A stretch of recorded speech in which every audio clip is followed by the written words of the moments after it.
Today is the first day of the Tokyo Motor Show, and one of 2019's most anticipated bikes has been unveiled, the Kawasaki Z H2. So in today's video we're going to look at every little bit of information that Kawasaki has released about this incredible looking supercharged naked. The Z line of bikes stretches way back to the original Z1 of 1972, but Kawasaki claim that this latest edition will push the boundaries of the naked bike market by inheriting much of the cutting-edge technology and engineering of their H2 and H2R superbikes.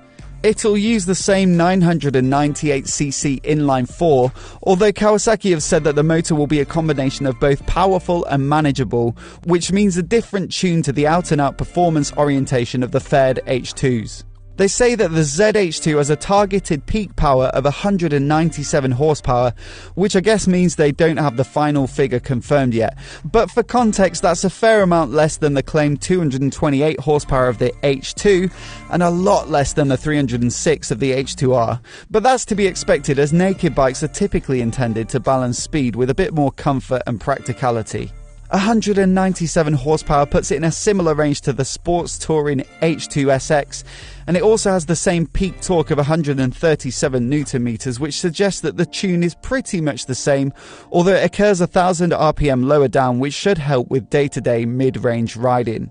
It's also worth considering that the Ducati V4 Street Fighter is due to launch later today at their world premiere event, and I'll certainly be following up with a video about it when the full information and specs become available.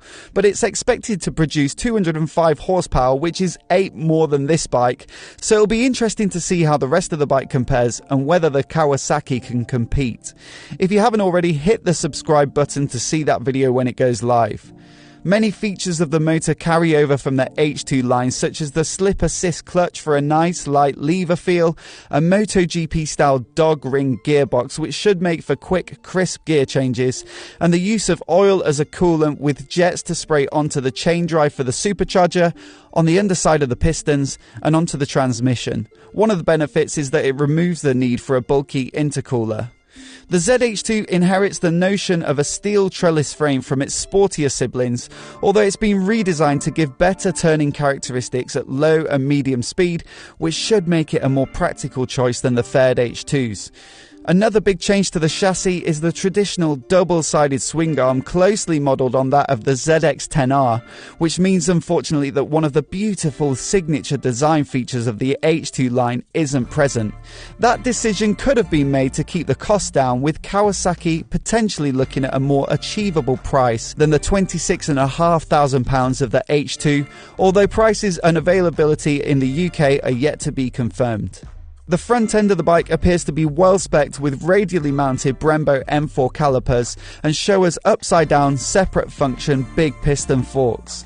There's also a Showa monoshock at the rear, but the rear brake appears to be Nissin branded, which is another downgrade from the H2 that uses a 2-pot Brembo to match the front, again probably to save a little on costs. An up and down quick shifter is present on the Z H2, which is to be expected. They're becoming more and more commonplace as standard on naked sports bikes. Triumph's 2020 Street Triple, for example, which launched a couple of weeks back, includes one as well. Kawasaki described the specifications of the Z H2 as class-leading in their press release, and although they look pretty good and perhaps balance performance with price a little better than the other H2s, I don't know if they can truly be defined as class-leading until we know the full details of the V4 Street Fighter and KTM's imminent Super Duke R update. One area that jumps out on the Z H2 spec sheet is the curb weight, which tips the scales at 239 kilograms. That's 1 kilogram more than the H2.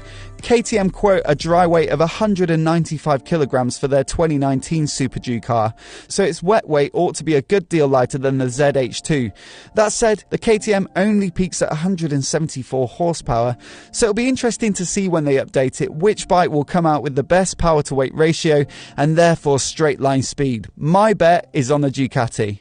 In terms of tech, a Bosch IMU is present, which enables cornering traction control and ABS, anti-wheelie control, as well as selectable rider and power modes.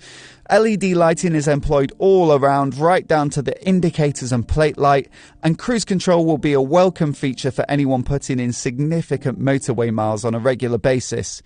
The entirely TFT display removes the analog part of the H2 and H2R dash. Personally, I prefer the simplicity, although I know that some riders appreciate a proper needle for the revs, especially on a bike that we can assume will get ridden hard. You can also connect with your phone and the Kawasaki Rideology app, which gives more information about your rides like route, gear position, revs and lean angles. It also allows you to see more info about the bike's status like odometer, fuel gauge and maintenance schedule, as well as the ability to set modes and rider aids remotely. Phone features like calls and messages can also be relayed to the dash. In terms of aesthetics, Kawasaki have, of course, applied their Tsugomi design ethos to this model, which gives it that distinctive, busy Kawasaki style. Whether it's to your taste or not is totally subjective, but it certainly stands out from the market and can't be accused of being boring. The press shots depict black, red and green colour options, but really there's only one true choice for a Kawasaki.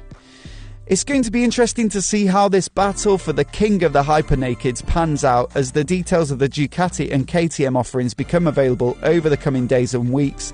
And I certainly can't wait for someone in the motorcycling press to do a proper head-to-head when they manage to get hold of all the bikes. What do you guys think of the Z H2? Would you love a 200 horsepower naked on the road, or is it realistically too much power? I'd also love to know in the comments what you think of that styling. And if you're new here and you want to see more videos like this, hit subscribe and I'll see you next time.